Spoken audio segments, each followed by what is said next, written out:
Good evening friends, आप सभी का स्वागत है आपके अपने चैनल वर्चुअस में। मैं दुर्धनकर फॉर्मर एसबीआई पीओ। आज फिर से आप लोगों के साथ एसबीआई इंटरव्यू एक्सपीरियंस शेयर कर रहा हूँ हमारे एक कैंडिडेट का जिन्होंने आज इंटरव्यू दिया है। इस सेशन में हम एक इंटरव्यू एक्सपीरियंस नहीं, दो इंटरव्यू एक्सपीरियंस लेंगे। दो कैंडिडेट्स जिन्होंने आज इंटरव्यू दिया है, बारी बारी से चेक करते हैं दोनों कैंडिडेट्स के लिए। Let's start. सबसे कैंडिडेट वन से स्टार्ट करते हैं। उनसे जाते ही सबसे पहले उनकी दो हॉबीज़ पूछी गई और उन्हें डिटेल में बताने के लिए बोला गया। तो उन्होंने दो हॉबीज यहाँ पर जो बताई है वो भी मैं आपको बताता हूँ क्योंकि इससे फिर फॉलोअप क्वेश्चंस बने। उनकी एक हॉबी थी discussing current topics with friends who are also preparing for other government jobs. ठीक है। और दूसरा तो feed and look after street dogs. और ये जो सेकंड आंसर था, इनके साथ वो बहुत खुश थे। अब पहले जो इन्होंने हॉबी बताई डिस्कसिंग करंट टॉपिक्स, उससे रिलेटेड फॉलोअप क्वेश्चन रहे। तो करंट टॉपिक में उनसे जो इंडिया और नेपाल का जो मैप का जो अभी इशू चल रहा था, उससे रिलेटेड कुछ सवाल पूछे गए जिनका आंसर उन्होंने दे दिया।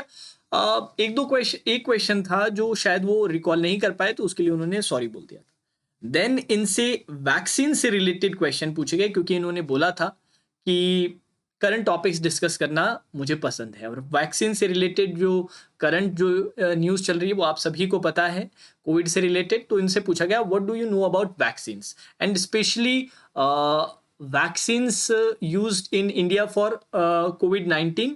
कोविड 19 के लिए कौन सी वैक्सीन यूज की जाए, तो दोनों का नाम उन्होंने कोवैक्सीन और कोविशील्ड दोनों का नाम इन्होंने बता दिया।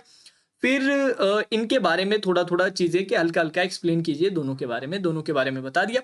देन ये बोला गया क्योंकि इंडिया ने अभी अपनी नेबरिंग कंट्रीज को, जिनमें पाकिस्तान भी आता है, वैक्सीन डिस्ट्रीब्यूट की, एक्सपोर्ट की गई। तो क्या ये देनी चाहिए थी, नहीं देनी चाहिए थी, क्योंकि पाकिस्तान के साथ हमारे जो कॉन्फ्लिक्ट्स चलते रहते हैं उसके चलते हुए क्या हमें ये वैक्सीन देनी चाहिए थी या नहीं देनी चाहिए थी, ये इनसे पूछा गया। देन वैक्सीन से रिलेटेड ही और बहुत सारे और फॉलोअप क्वेश्चन बने कि डब्ल्यूएचओ की फर्स्ट वैक्सीन का नाम बताइए।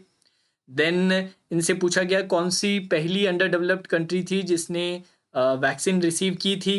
कोविड 19 वाली वैक्सीन के बारे में बात कर रहे हैं, और दोनों वैक्सीन में से कौन सी ज़्यादा बेटर है।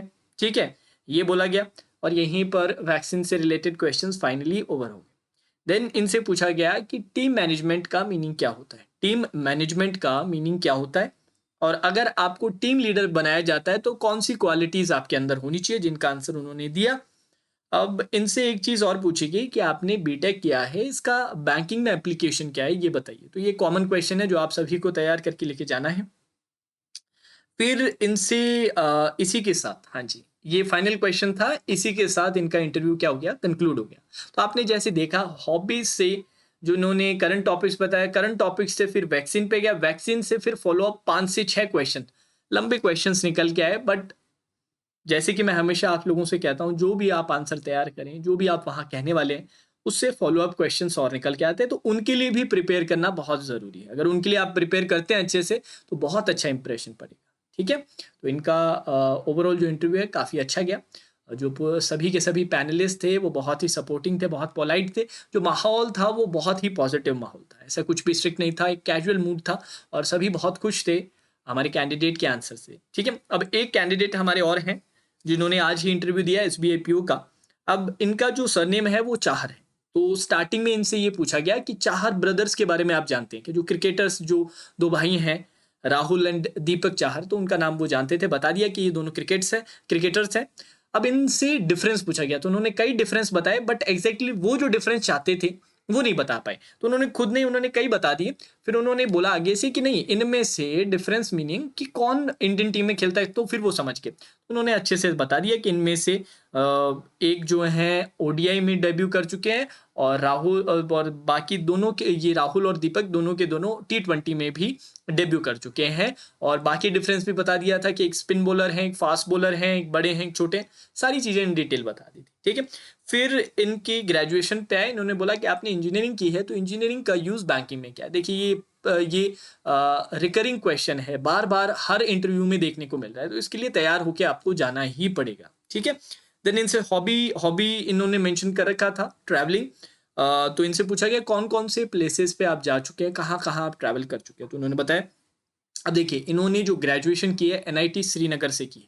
श्रीनगर कश्मीर का पार्ट है, कश्मीर बहुत ही कन्फ्लिक्टेड एरिया रहता है, एक हमेशा हॉट टॉपिक रहता है। तो अगर आप ऐसी किसी भी एरिया से या किसी भी कास्ट से का जो अभी बर्निंग टॉपिक के अंदर इंक्लूडेड है, तो उसके लिए एक्स्ट्रा प्रिपेयर करके जाना बहुत ज़रूरी है, क्योंकि आगे उनसे कश्मीर से रिलेटेड 4 से 5 क्वेश्चन एक के बाद एक पूछे गए थे। तो उसकी प्रिपरेशन बहुत इंपॉर्टेंट है। उनसे पूछा गया कि कोई कभी आपको पढ़ते समय कोई इशू आया, और बाकी सारे इस तरह से रिलेटेड, कश्मीर से रिलेटेड काफ़ी क्वेश्चंस इनसे पूछे गए थे। फिर इनसे पूछा गया कि 5 क्वालिटीज़ आप बताइए जो आपके अंदर है, जो बैंकिंग के आपके एज अ पीओ के जॉब में आपके लिए यूज़फुल रहेगी। तो उन्होंने 5 क्वालिटीज़ तैयार करके दी थी। ये स्ट्रेंथ्स के अंदर आती है, आपकी स्ट्रेंथ्स और वीकनेस जो आप प्रिपेयर करते हैं उसके अंदर आती है, जिसमें मैं आपसे हमेशा कहता हूँ स्ट्रेंथ्स आप वो दिखाइए जो आपके जॉब में काम आने वाली है। ऐसी स्ट्रेंथ बताने का फ़ायदा नहीं जिसका जॉब में कोई यूज़ ही नहीं। यहाँ पर 5 quality of yours which will be useful in your banking job, ये इनसे पूछा गया था, जिनका आंसर उन्होंने बहुत अच्छे से दिया। अब ये सिकर एरिया से आते हैं, वहाँ खंडेला है, तो खंडेला से रिलेटेड एक सवाल पूछा गया है कि इंडिपेंडेंस के टाइम पे खंडेला के 2 फेमस राजाओं के नाम बताइए जो उन्हें नहीं पता था। देन उनसे सिडबी के बारे में पूछा गया। देन इसमें एमएसएमई का जिक्र हुआ तो एमएसएमई के बारे में पूछा गया। और उनसे फाइनल एक सवाल ये पूछा गया कि जो एक बार्बर शॉप है वो स्मॉल स्केल इंडस्ट्री के अंदर आएगा या फिर लार्ज स्केल इंडस्ट्री के आएगा। और इसी के साथ क्वेश्चन क्या हो गया, इसी के साथ इंटरव्यू कंक्लूड हो गया। ठीक है, तो ओवरऑल इनका जो इंटरव्यू है बहुत अच्छा गया। 1-2 क्वेश्चंस को इधर उधर छोड़ दिया जाए तो बहुत अच्छे से इन्होंने आंसर दिया, पोलाइटली एक स्टडी पेस के साथ आंसर दिया। कहीं पर भी अगर इनको जवाब नहीं आता था तो बहुत पोलाइटली उन्होंने सॉरी बोला है, और परेशान बिल्कुल नहीं हुए कि यार ये क्वेश्चन का आंसर मुझे नहीं आया। आपका भी एटीट्यूड यही रहना चाहिए इंटरव्यू के अंदर, ये बहुत इंपॉर्टेंट पार्ट है। आपको मान के चलना है कि यार 1-2 क्वेश्चन शायद मुझे ना आए, और पहले से प्रिज्यूम नहीं करना कि जाते ही मुझसे इंट्रोडक्शन ही पूछेंगे, उसके बाद मेरे एजुकेशन के बारे में ही पूछेंगे, उसके बाद यही पूछेंगे। पहले से प्रिज्यूम नहीं करना है। तैयारी हमें सभी चीज़ की करके जानी है, बट पहले से प्रिजम्पशन नहीं लेना है कि यार ये होगा ये होगा। कुछ भी हो सकता है, रैंडम कुछ भी पूछा जा सकता है। तो ऐसा ना हो क्योंकि आप इस प्रिजम्पशन के साथ ये पहले उम्मीद लगा के चले जाएं कि पहले इंट्रोडक्शन ना हो और वो सीधा कुछ और पूछ ले आपसे, तो आप थोड़ा सा ऑफ ट्रैक हो जाते हो, आप थोड़ा सा नर्वस हो जाते हो, क्योंकि आपने कुछ उम्मीद लगी थी और चल वहां पर कुछ और रहा है। इसलिए ऐसी उम्मीद आपको लेके ही नहीं जानी। आपको पता नहीं है कि वो क्या क्या किस ऑर्डर में क्या चीजें पूछ ले। हो सकता है आपके एजुकेशन बैकग्राउंड से कोई सवाल ही ना हो सकता है बैंकिंग से कोई भी सवाल ही ना हो। तो हमें प्रिपेयर सबके लिए करके जाना है, पर वेरिएशन कुछ भी वहां पर प्ले कर सकती है। ठीक है, तो नर्वस बिल्कुल नहीं होना है। जैसे कि मैंने कहा, पोलाइट तरीके से अगर आंसर ना भी आए तो भी कोई बड़ी बात नहीं है। जब मैंने इंटरव्यू दिया था तो मुझे भी याद है 3 से 4 क्वेश्चंस मैं भी आंसर नहीं कर पाया था, पर जो आंसर्स मैंने किए थे वो बहुत ही सही तरीके से किए थे। एक स्टडी पेस में कॉन्फिडेंटली बट पोलाइटली। एरोगेंट नहीं लगना चाहिए, पोलाइट हमेशा रहना चाहिए। कभी भी ज़्यादा फटाफट नहीं बोलना या फिर धीरे धीरे नहीं बोलना, एक स्टडी पेस में सारे के सारे। ठीक है, चलो, now that's all for today session. 2 आपके साथ मैंने इंटरव्यू एक्सपीरियंस यहाँ पे शेयर किए हैं। कल भी हमारे काफ़ी कैंडिडेट्स हैं जिनका इंटरव्यू रहेगा, तो उस पर भी ज़रूर मैं वीडियो लेकर आऊँगा। और अब जो हाथ है वो काफ़ी रिकवर हो चुका है। आज मैंने काफ़ी काम किया आप लोगों के लिए।